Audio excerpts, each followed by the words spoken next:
कुइन्टेलाव माइनि बेसेनखौ आबादारिफोरनो 2040 रां होगोन बुंदों घनश्याम दास।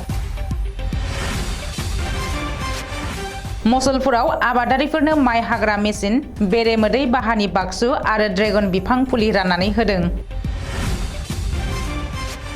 बाक्सानि मसलपुराव बीटीसी सोरखारनि आबाद बिफाननि मावफुं सोद्रोमा घनश्याम दासआ एफएमसी कमिटि थानाय आबादारिफोरनो माइ हाग्रा मेसिन, ड्रागन बिफांनि फुलि आरो बेरेमोदै फिसिनायनि बाक्सु राननानै होदों। बे राननाय हाबाफारियाव बाहागो लानानै बीटीआर सोरखारनि मावफुं सोद्रोमा घनश्याम दासआ माइनि आबादा गुबुन गुबुन जिल्लानिख्रुइ देग्लाय बोसोराव बाक्सायाव मोजांसिन जानायखौ फोरमायनानै बुङो दि माइनि बेसेनखौ देग्लाय बोसोराव थांनाय बोसोरनि 1 कुइन्टेलाव होनाय बेसेन 1990 रांनि सोलाय सोरखारा खानानै होनाय बेसेन कुइन्टेलसेयाव 2040 रां होनाय जागोन होननानै फोरमायो।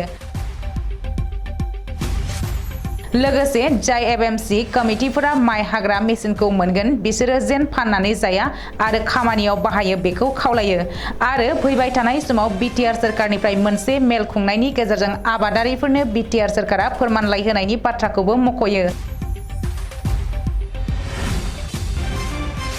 बेरेमोदै फिसिनायनि बाथ्राखौ मख'नानै बुङो दि आबादारिफोरा बेरेमोदै फिसिनायनि गेजेरजोंबो दिनैनि समाव गावखौ रांखान्थि बिथिङाव सुंथानो हायो आरो बेरेमोदैनि बेसेना जोंनि ओनसोलाव एसे खमब्लाबो नाथाय गुवाहाटीयाव थानाय रानीनिफ्राय 1 लिटाराव 600 रांसिमहालागै आमेरिका, थाइलेन्ड हादोराव दैथायबाय थानाय बाथ्राखौबो फोरमायो।